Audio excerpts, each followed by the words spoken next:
CBS News political director and Face the Nation moderator John Dickerson joins me on set after joining Stephen Colbert on stage last night at the 92nd Street Y. We actually simulcasted here on it was nice of you. CBSN. It was a really wonderful talk.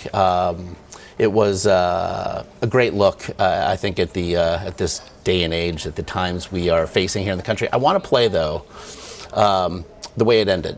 Okay. And then get some reaction from you in a meta way on the other side. Every 4 years, people sign up to a process that often has disappointed them. And the reason they sign up for that process is they see something in the person running, or they see something in the person sitting next to them that shows that more connects them than divides them. And so participating in that process reaffirms the idea that basically we're all struggling with the same damn thing, which is how to get through the day, be with our families, make something for yourself, and at the end of the day, or when you're shaving in the morning, watch you bring us joy with your show. John Dickerson, everybody. Thank you. That's how it ended. It's such a great thought. It's a soaring thought, if you will. And the cynic then says, look what happened in Albuquerque the other night. Look at the rancor that has marked this election cycle. And I think I want to begin today by asking you, how are we doing as an electorate? Well, he asked me after we had gone through all the reasons to be cynical and disappointed. He said, well, so then where's the hope? And so that was my answer about that. I mean, where we are as an electorate is there are still those clashes, and there are going to be those clashes. And the thing is that basically, though, at the center of campaigns is still this idea that people have some hope that things can be better through the process. And we focus on the protests and the rallies, but basically still people who are interacting with politics have a hope at the center of it.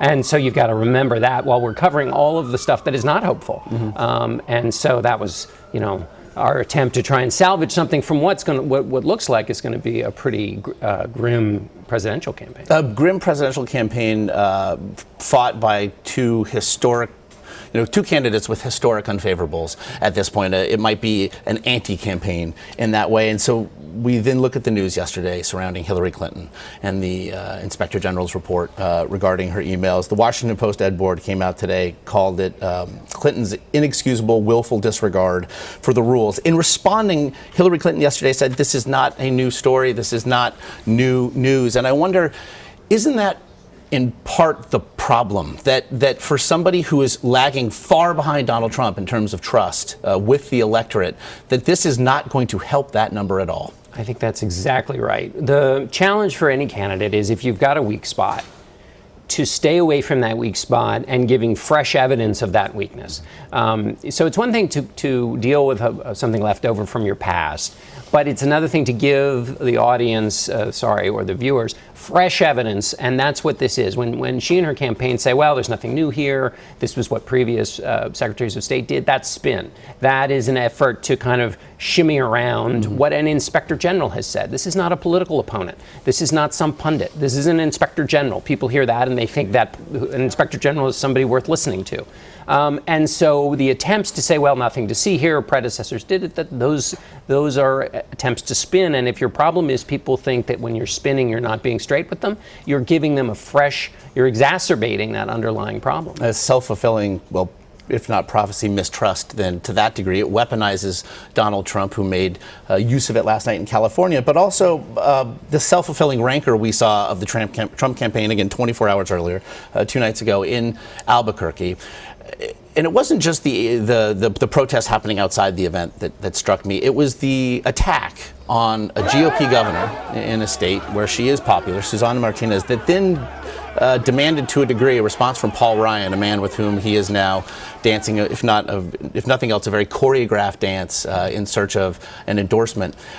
What to make then of talk of party unity when off he goes in Martinez's own state? Here you have an example on the Republican side of just what we were talking about, which is exacerbating an existing fear about you. So put this in context. Susana Martinez is one of the rising stars of the Republican Party.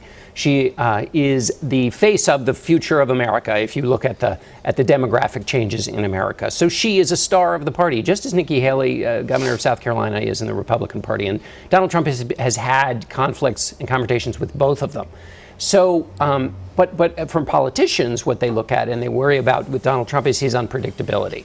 So here you have a moment of unity in which everybody's supposed to be talking about how everybody is together, and he is taking a shot at a person with whom he's supposed to be unifying. So that's not just working against purposes. It's also an act of totally unpredictable behavior that makes politicians think, yeesh, in the next 6 months, we're going to have unpredictability. Well, and it's also something that certainly played to his base during the primary season. But now, part of making that pivot is, to your point, it is not exacerbating existing weakness, but also reaching out and bringing in, if nothing else, the undecideds. It just doesn't seem as though this is that there's a sound methodology here to do it. Well, and why do it? What's the upside of this? He has got a lot of the things he can talk about. He's got a lot of other,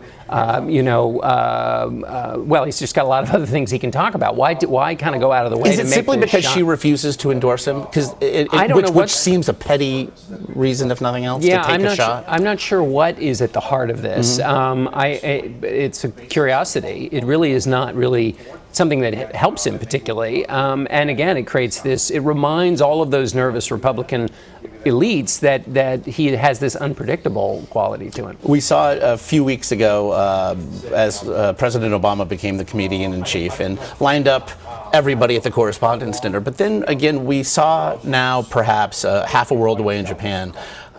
He made some remarks about the way world leaders feel, specifically about the presumptive GOP nominee, Donald Trump, and he said that he assessed their thoughts as being rattled by Trump. Are we now seeing the great X factor for the Clinton campaign? Are we seeing now the surrogacy of President Obama perhaps coming to the fore?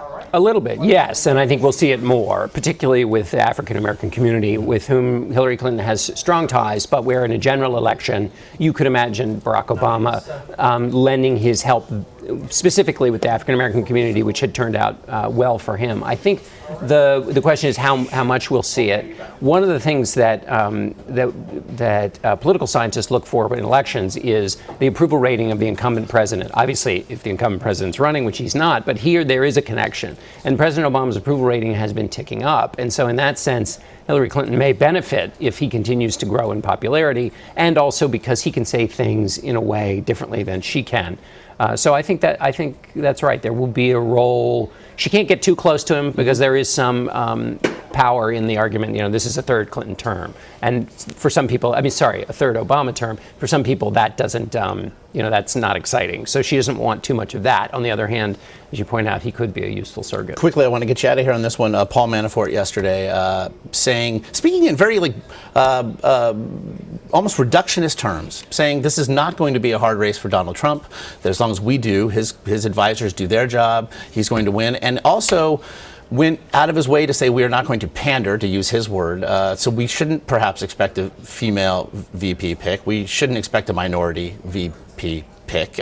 Are we seeing things crystallize in that sense on the other side? Well, remember what's striking about that is how different it is than what he said a couple of months ago or 6 weeks ago behind closed doors to the Republican Party, which was Donald Trump's going to temporize, moderate, be more presidential. Find the center. Yeah, exactly. And so now Paul Manafort is sounding more like the candidate, is sounding more like the way Donald Trump behaves.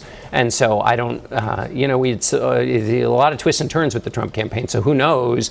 But here, at least we have the top strategist and the candidate sort of in sync for the moment. For the moment. Emphasis on for the moment. John Dickerson, we always appreciate the time. Thanks, Josh. Thanks so much for it.